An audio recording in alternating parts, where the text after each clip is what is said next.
안녕하세요. 축구 전문 기자 한준입니다.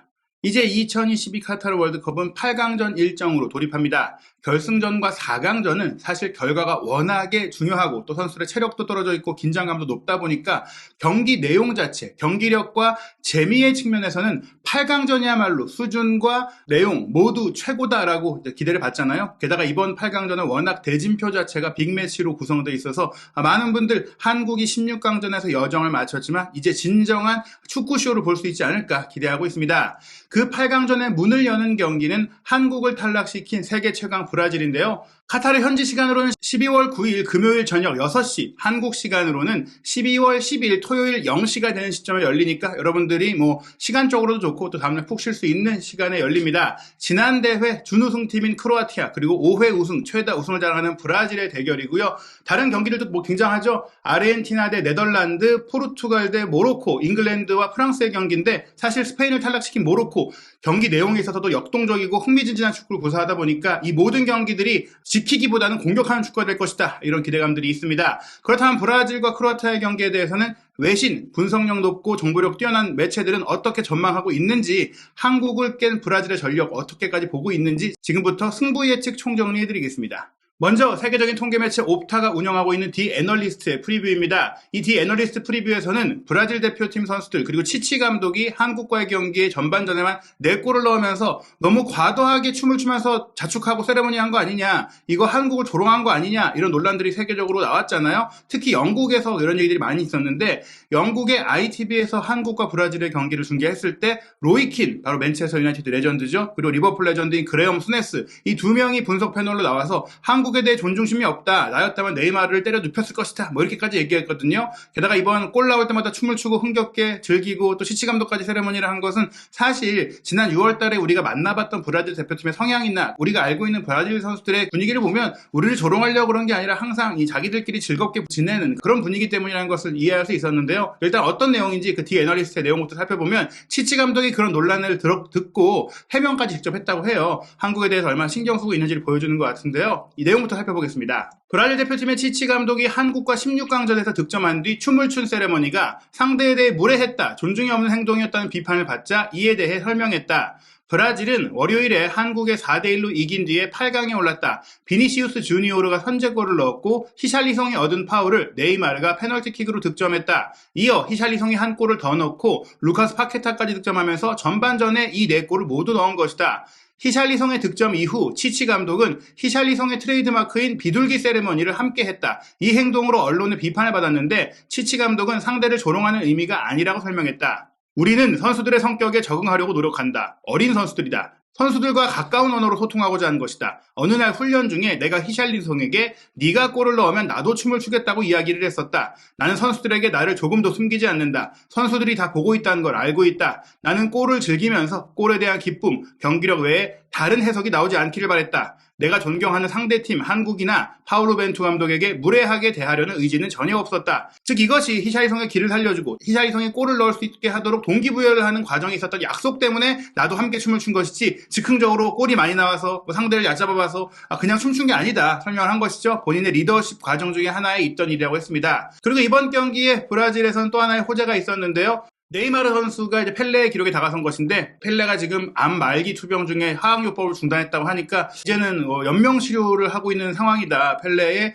서거가 얼마 남지 않았다. 이런 얘기들이 나오고 있어요. 그런 가운데 네이마르가 펠레, 호나우두에 이어 한국과의 경기 득점을 하면서 3번의 월드컵에서 득점한 3번째 브라질 선수가 된 겁니다. 브라질에 워낙 좋은 선수들이 많았지만 그러다 보니까 더 뛰어난 선수가 계속 나오다 보니까 세대적 체가 활발하게 이어져서 많은 월드컵을 뛴 선수들이 별로 없었는데요. 네이마르가 펠레, 호나우두라는 축구 황제의 계보를 이었고요. 또 펠레가 지금 브라질 최다 득점 기록 77골을 갖고 있는데 네이마르의 이날 한국전 득점이 76호 골이었거든요. 이제 한 골만 더 넣으면 펠레의 기록에 다가서게 되고 8강전에 그걸 노릴 것 같아요. 네이마르는 이런 상황에 대해서 큰 영광이라고 하면서 상상하지 못했던 기록에 다가섰다며 아주 행복하다라고 이제 얘기했습니다. 일단 디 애널리스트는 이번 경기 브라질의 우세를 점치고 있는데요. 경기 분석 내용 살펴보겠습니다.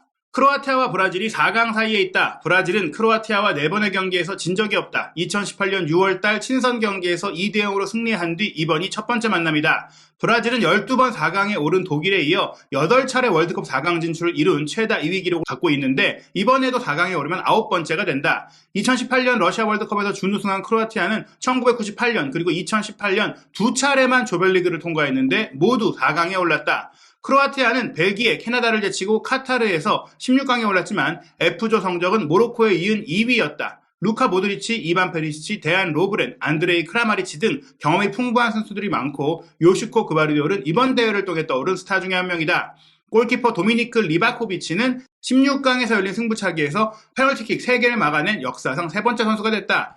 크로아티아가 일본과의 16강에서 승부차이 끝에 올라왔는데 3개를 다 막았어요. 골대를 넘기거나 골대를 맞고 빗나가는 실축이 아니라 다 골키퍼가 막아낸 세이브는 역대 3번째일 정도로 대단한 기록이라고 합니다. 디 애널리스트가 이번 경기 주목한 선수는 네이마르입니다. 지금 표에 보시는 대로 펠레가 77골로 브라질 역대 최다골이고요. 네이마르가 76골 그리고 호나우두의 62골은 이미 네이마르가 오래전에 제쳤죠. 호마리우 56골, 지쿠 48골 등 쟁쟁한 선수들 위에 네이마르가 있는 것인데요. 네이마르가 이제 펠레까지 제칠 기세입니다. 네이마르는 브라질 대표로 출전한 최근 11경기에서 15개의 공격 포인트, 8골 7도움을 기록하고 있어요. 하지만 최근 6골을 모두 페널티킥으로 넣긴 했는데요. 페널티킥으로만 골을 넣고 있지만 패스 능력이라든지 사브락방 능력이라든지 경기 조율 능력으로 축구 도사 같은 모습, 플레이메이커의 모습을 요새 보이고 있죠.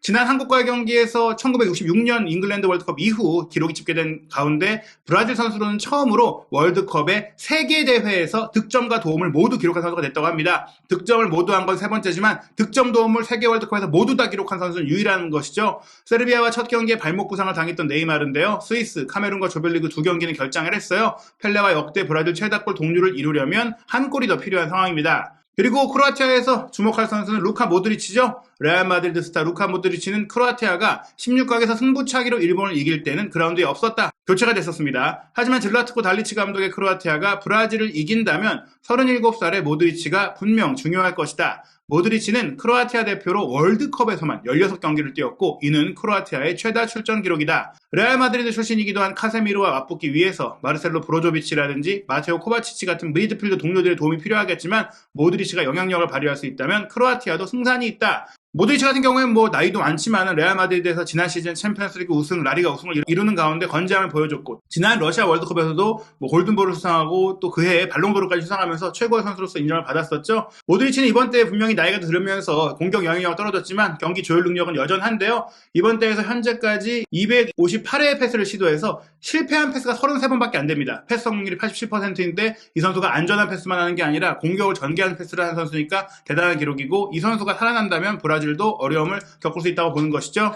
디 애널리스트의 승부 예측은 하지만 브라질의 압도적인 승리를 예상하고 있습니다. 브라질의 승리 확률 68.2%로 보고 있는데요. 크로아티아가 지난 월드컵에서 남미 팀을 무려 5번 만났는데요. 그중에 이제 승리는 한 번밖에 없었고요. 4번은 졌어요. 2018년 아르헨티나를 상대로 3대0으로 이겼었고 2006년과 2014년에 브라질에 나란히 패배를 했습니다. 브라질을 월드컵에서 만날 때마다 졌고요. 한 번은 무승부가 있었다고 하는데요.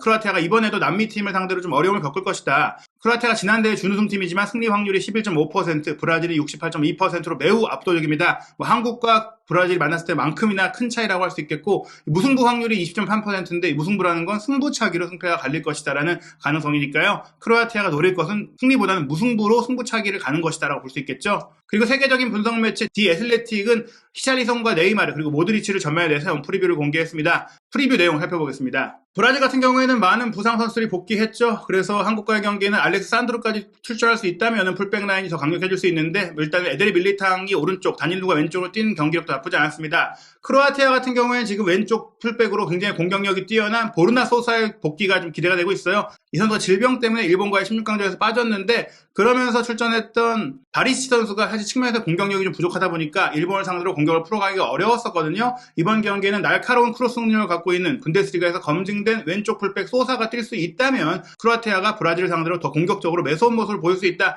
이런 기대감이 나오고 있습니다. 그렇게 되면 양팀의 예상 명단 살펴보면 크로아티아 4-3-3인데요. 리바코비치가 골문 지키고 유라노비치, 로브렌, 그바르디올의 소사가 포백을 구성합니다. 미드필드 라인은 브로조비치와 코바치치, 모드리치고요. 공격 라인은 리바야를 원톱으로 두고 크라마리치와 페리치를 좌우 윙으로 예상을 했어요. 일본과의 경기에 출전했던 페트코비치 선발로 나왔지만 부진했고 교체로 들어왔던 부디미르는 다시 교체로 될 정도로 리바야에게 밀릴 정도로 부진했기 때문에 이번 경기 리바야가 나올 거라고 예상하고 있고요. 브라질은 한국전 명단을 유지하면서 산드로가 돌아오니까 주 포지션인 레프트백이 산드로의 출전을 예상했습니다. 알리송이 골문 지키고 밀리탕, 마르키뉴스, 실바, 산드로가 포백이고요.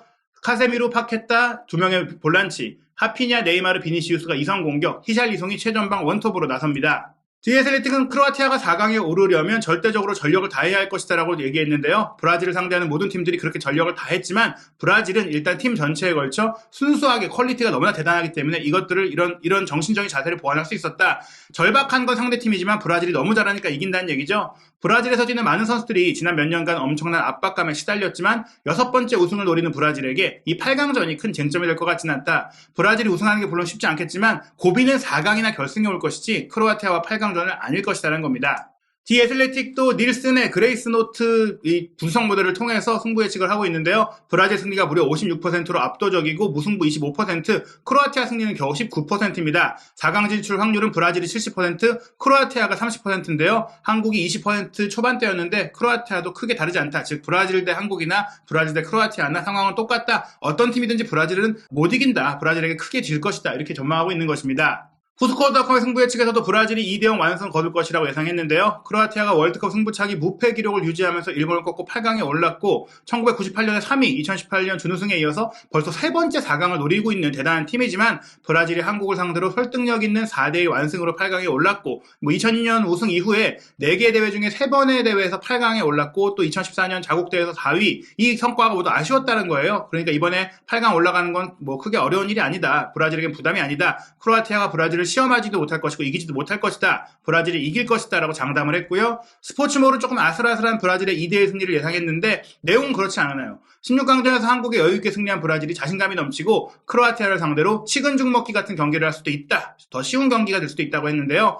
크로아티아가 국제 무대에서 많은 팀들을 좌절시킨 경험이 있지만 브라질과는 격차가 너무 크다면서 이번엔 어려울 거라고 했고요. 5회 우승국인 브라질이 90분 안에 4강 진출을 결정하는 모습을 볼 수 있을 것이다. 스코어는 접전을 예상했지만 브라질이 더 많은 골을 넣을 수 있고 어찌됐거나 연장전까지 가지 않고 끝낼 것이다라는 것입니다. 또 다른 인터넷 매체 90미닛의 승부 예측에서는 브라질의 2대0 승리를 예상했는데요. 달리치 감독이 이 무시무시하다고 브라질을 표현했어요. 이번 월드컵에서 가장 강력한 최고의 팀이라고 칭찬했는데 조별리그에서 스위스를 상대로 브라질이 조금 고전했잖아요. 물론 그때는 네이마르가 없긴 했지만 어찌됐거나 스위스가 최고의 전술을 펼치면서 브라질을 가장 잘 상대한 팀이었기 때문에 스위스 모델을 따라가겠다. 스위스가 한 걸 참고하겠다라고 얘기를 했어요.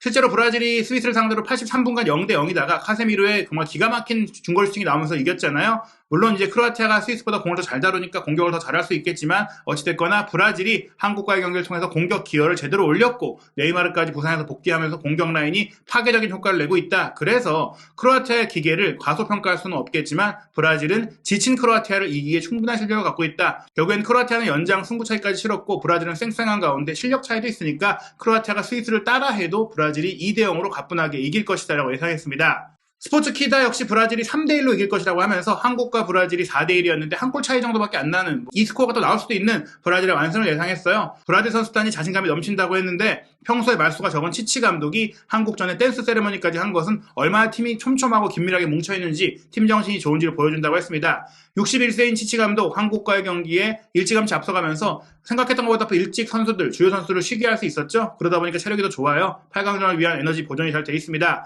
크로아티아는 연장전의 고수이기 때문에 이런 부분들을 살리고 끝까지 연장전이나 승부 차이까지 끌고 가야 될 텐데 그러려면 끈질김과 끈기가 중요할 것 같은데요. 달리치 크로아티아 감독은 브라질의 공격 위협을 제한하기 위해서 컴팩트한 수비를 우선시할 텐데 네이마르, 비니시우스, 히샬동의 지금 폼이 너무 좋기 때문에 결국에는 크로아티아 수비가 무너질 것이다 라고 예상을 했습니다. 8강전 유럽의 이제 주요 스포츠 베팅 업체의 배당률을 보면은 크로아티아와 브라질이 가장 크게 쏠리고 있어요. 크로아티아의 승리는 8.90배로 아주 높고요. 무승부 4.95배. 무승부도 어렵다. 브라질이 1.36배로 압도적인 승리가 나오고 있고요. 네덜란드와 아르헨티나는 네덜란드가 3.54배, 아르헨티나가 2.24배. 팽팽하지만 아르헨티나의 우세를 보고 있고 모로코와 포르투갈이 이제 모로코 5.51배, 포르투갈 2.68배로 포르투갈이 좀 유리하다고 보고 있습니다. 잉글랜드 대 프랑스는 잉글랜드 3.04배, 프랑스 2.42배로 프랑스가 우세하다고 보는데요. 과연 8강전 어떤 결과가 나올지 경기 지켜보고 상세한 분석으로 전해드리도록 하겠습니다.